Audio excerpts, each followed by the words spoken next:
Hey guys and gals, let's get to work. All right, so this assignment. No two troubleshooting operations will be exactly the same. Firearms will vary by make, model, action types, and degree of wear. Every user brings their own mistakes and maintenance habits to the table. It is easy to see why similar malfunctions can have different causes and effects. However, the mental process and expert applies to solve the problem with firearms must go through the same investigation process and eliminate the same variables every time. We have been asked to summarize the troubleshooting process by focusing on common elements. Be sure you include the first and last steps. All right, so we're going to break this down similar to how I was taught in the good old United States Marine Corps. So in front of us, we have a lovely HK416 because I got sick and tired of popping a AK or the M16A2 model up in the front to talk about. Also makes it easier for thumbnails for you guys.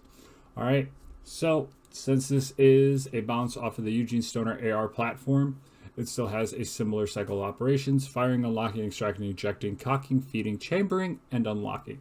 So, besides the fact this bad boy shooting 7.62, still running similarly. So, if we go forth, and let's say every major firearm is going to have, within its cycle of operations, the ability to fire. Now, what things inside that firearm might be the problem to it, all right? So, we could have failure to properly understand how a user would pull the trigger, or the weapon could be unsafe and the user just has a new firearm and they're just being completely stupid about it. All right, this is why I often ask. But hold on, let me backtrack that. The first thing you want to do whenever you encounter a firearm is clear it. Ensure it is inside that safe condition. All right, you don't want to ND in your shop. You don't want to ND in your foot. You don't want to put anyone else in danger, especially yourself. All right. Numerous occasions of a weapon being wonky, messed up, or there's something wrong with it could be a smidge away from a catastrophic failure to where that gun could turn into a pipe bomb right in front of your face. And trust me, I like to keep my face the way it is. And trust me, your mother would like to keep your pretty face the way it is. All right, so let's get into this. So, firing. The weapon could be unsafe. The weapon could not have properly chambered those rounds. You got to have ammo to shoot the gun, right?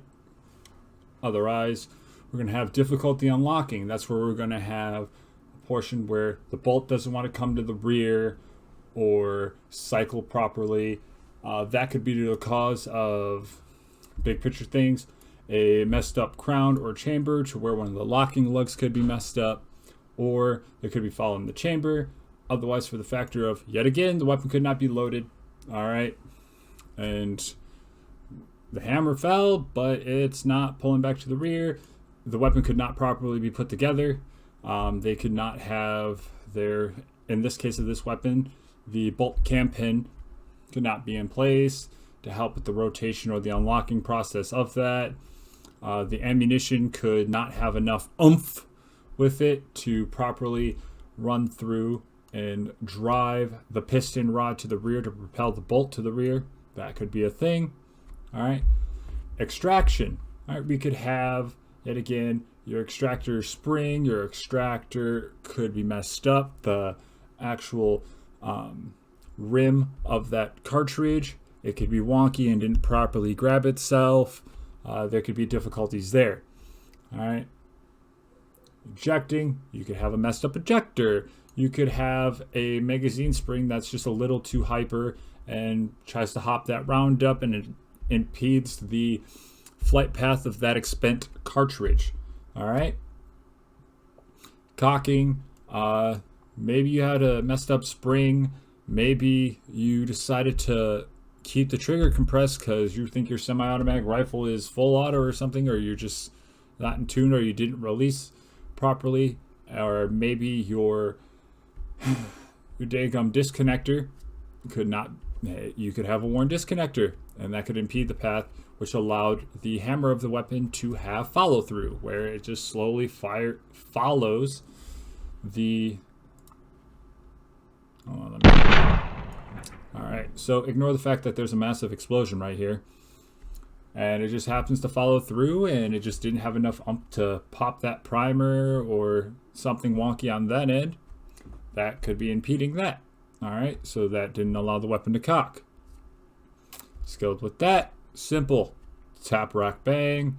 Tap the bottom of that ammunition source, which would be in this case the magazine. All right, charge that weapon to make sure that you properly cycle to make sure the hammer's in place, and attempt to fire the weapon again.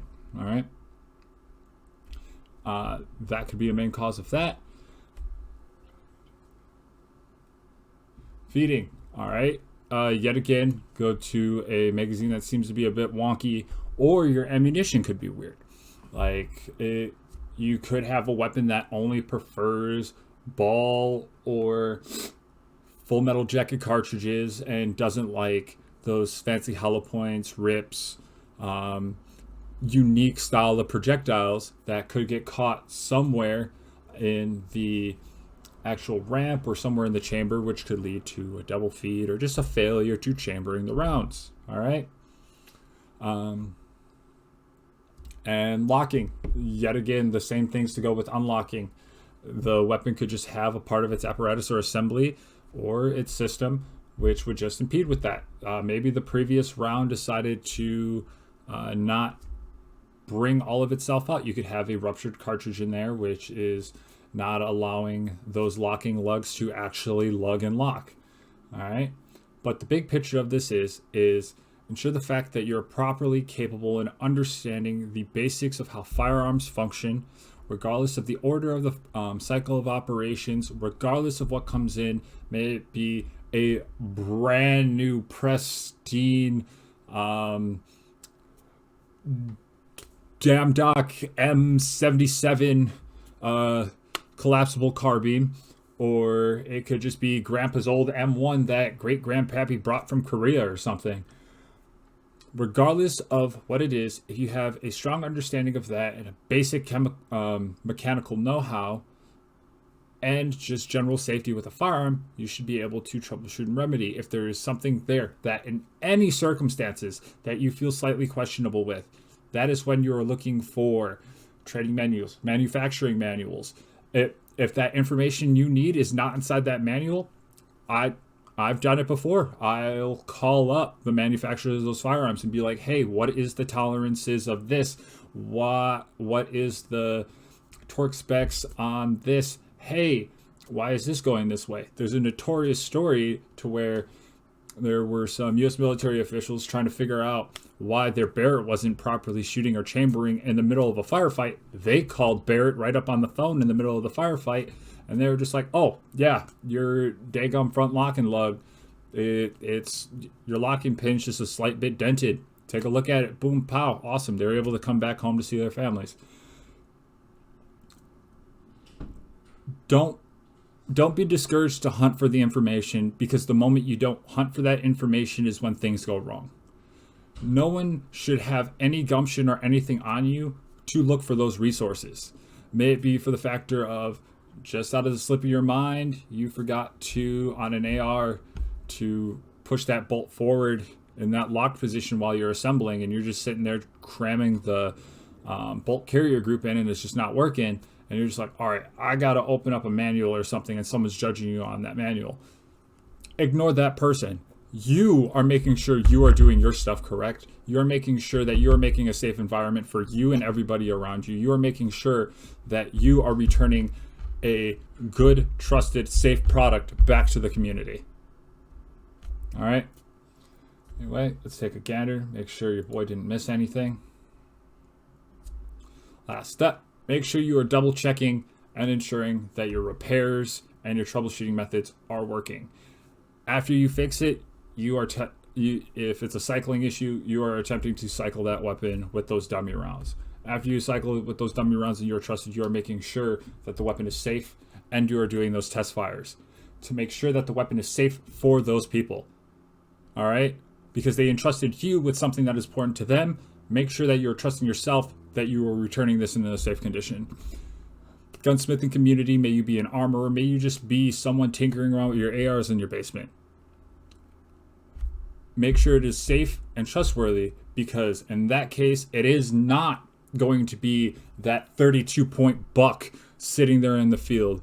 It may not be that mugger in the back alley. It may not be that piece of paper downrange to where that weapon can actually do its job. The only thing is that I'm going to quote the game Fallout 3 Dog. The only thing that weapon is going to kill is going to be you because of your own negligence. And especially if someone entrusted you, it's going to come negatively on you. You are going to be the one behind bars. You're the one that's going to have to sit there with the guilt of understanding the fact that there is one less person in this world who may have positive attributes to this planet and no negative attributes because of your negligence. As always, hope you guys have a nice day.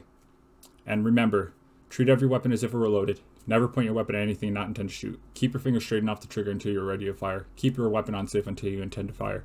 Know your target lies beyond and in between. Take a look down in that description. That information might not be for you, but it might be for someone you know. Everybody's going through a hard time right now in the world, so make sure you're checking up on those people that always check up on you. Welcome to Dan Doc's channel.